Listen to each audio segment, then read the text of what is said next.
분양시장 활활 타오른다. 2억 단지 어디냐. 6.17 대책 나오고 나서 이런 기사들이 나온다. 5월 분양했던 거. 이때 150대 1 아파트 공급. 그러면은 공급 과잉으로 부동산 하락을 이야기해줘야 되는 거 아닌가요? 그런 얘기 없죠? 5,333가구 물량의 공공주택 용지가 공급되는데 눈길. 자, 여러분, 공급을 하면은 아파트 값이 오르죠. 막으면 아파트 값이 오릅니다. 공급을 가만히 냅두면 아파트 값이 오르겠죠. 뭘로 잡아야 될까요? 부서져도 오를 거고, 공급을 해도 오를 거고, 고질라가 나타나서 다 밀어버려도 아파트 가격은 오를 거고, 폭풍우가 휘몰아쳐서 다 낡은 집이 되고, 그래도 아파트 값은 오를 겁니다. 기자들이 말하는 게 딱 그건데. 동탄2 조정 대상 지역에만 지정되어 있었는데 6.17 대책으로 인해서 투기과열지구가 되어버렸다. 자세히 보면은 투기과열지구, 그리고 6.17 대책에서 가장 많이 잡은 게 뭐였죠? 법인거래. 이런 거 몰렸었죠? 이번에 법인거래 때려잡는 거죠.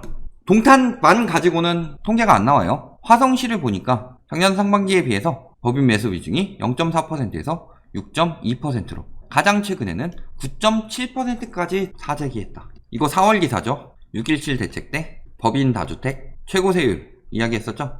당시에는 12.16때 나왔던 4%를 이야기했는데 7.10 대책 때 6%. 최고 세율 뿐만이 아니라 6억 공제가 사라졌다. 이게 굉장히 큰 거예요.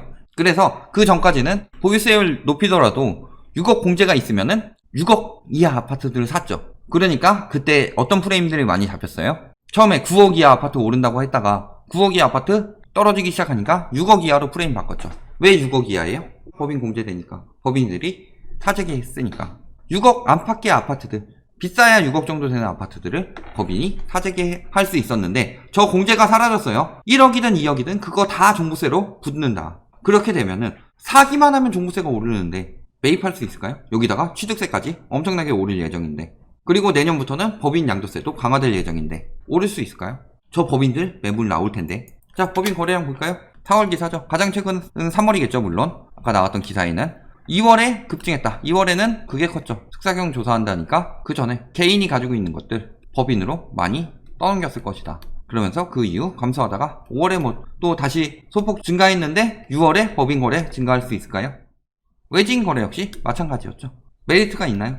자, 매매 거래량 자체도 2월까지 엄청 많았다가 쭉 했다가 뭐 다시 오른다는 프레임 잡고서 바로 했었는데 지금 7월 절반이 지나갔는데 7분의 1 정도 수준까지 떨어졌다. 투기 과열지구 되고 나서 거래량 뚝 떨어졌죠. 일단 거래량이 떨어졌고 법인 매수가 많았다. 거래량이 떨어졌다는 건 수요가 줄었다는 거죠. 법인이 산 매물이 많았다는 것은 특히 올해 말에 많이 나올 거예요. 내년에는 법인 양도세 10% 중과되니까 최근에 집값 담합 얘기 동탄2 별로 없지만 늘 얘기했죠. 동탄은 집값 담합의 온상이었다고. 가두리라고 이야기하는데 실질적으로 허위 매물 신고가 허위였던 것이 가장 많았던 지역 하면은 동탄이었죠.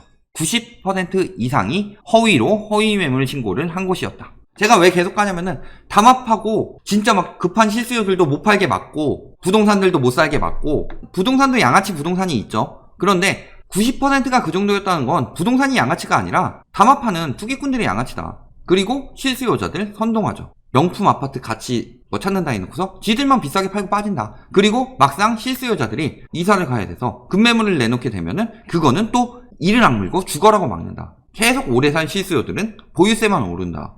가치가 있는 게 아니라 담합으로 띄운 거고 실수요자들이 피해를 받는데 일부 실수요자들은 집값 올라간다고 멍청이같이 당하고 있는 거고, 대부분은 처음에 선동한 투기꾼들만이 팔고 빠진다. 거래 완료 떴을 때는 담합한 가격이었는데 막상 거래해보면은 싸게 팔고 깬 인간들 많다. 그거에 낚여서 비싸게 거래하고 있는 거죠.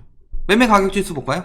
상승폭 6.17 대책 이후 줄어들고 있다. 물론 그리고 이 정도까지는 어떤 영향이 있을 수 있다? 신고일 기준이니까 아직 6.17 대책 전 영향을 받고 있다. 풍선효과 여기저기 퍼지면서 동탄도 다시 퍼질 거다 하면서 다 같이 또 담합해서 올리는 거죠. 전세 가격 지수도 팍 뛰고 있죠.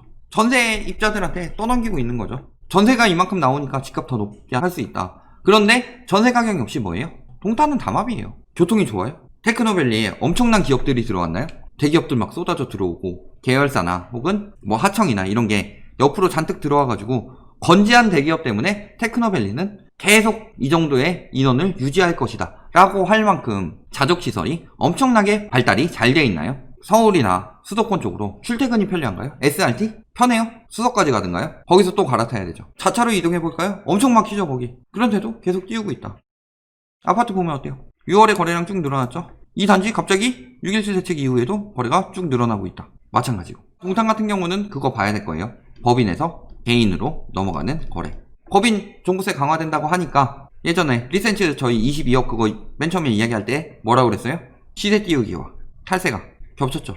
내년부터 법인 양도세가 올라요. 올해 법인에서 개인으로 넘기는 게 좋겠죠. 아직까지 법인 양도세는 개인 양도세보다 훨씬 적다. 그러니까 지금 빨리 넘겨놓을 때 법인 양도세가 더 적으니까 최대한 비싸게 넘겨야 추후 개인의 양도세가 줄어들겠죠. 이렇게 탈세를 하는데 여기까지 플러스로 시세 띄우기가 동시에 이루어진다. 근데 너무 말도 안 되는 가격이면은 특사경 조사가 바로 진행될 것 같으니까 비싸게는 하되 그냥 시세 약간 오르는 정도, 이런 정도로 보이게 거래하자. 뭐 그런 거래들이 있겠죠. 예를 들어 이런 거 조금 의심 가는 것들이 있죠. 이후에 쭉 떨어지는데 왜 갑자기 이런 거래들이 나오냐. 다른 단지 볼까요? 2월 이후 거래 끊겼죠. 그렇지만 호가는 계속 높습니다. 작년 10월 이후 거래 끊겼죠. 호가는 13억. 미쳤죠?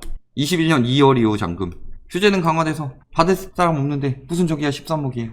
서울 신축 중에서도 강남만 벗어나면은 마용성 정도 가도 13억이면 살 수 있는데 많은데 어차피 규제는 똑같은데? 똑같이 투기 과열지구고 똑같이 조정대상 지역인데 저 돈 주고 왜 사요? 미친 거죠. 욕심이 하늘을 찌르니까 앞이 안 보이는 거예요. 저 가격이 맞는지 안 맞는지 모르는 거예요. 동탄만 알고 있으니까. 동탄이 가격이 뜨려면은 주변에 더 상급지가 더 많이 떠줘야 되는데 동탄만 보고 있으니까 동탄은 계속 오르겠지라고 하는 거예요. 동탄은 그래서 광교인 줄 알고 광교는 판교인 줄 알고 판교는 강남인 줄 알고 욕심 때문에 생겨나는 거잖아요. 분양 현장 가격 띄우기도 많이 들어갔었죠. 여기 4월 분양했을 때 2월까지 쭉 오르다가 4월 분양 딱 되고 나서 가격 떨어지기 시작했죠. 조금. 그리고 거래는 거의 멈췄다.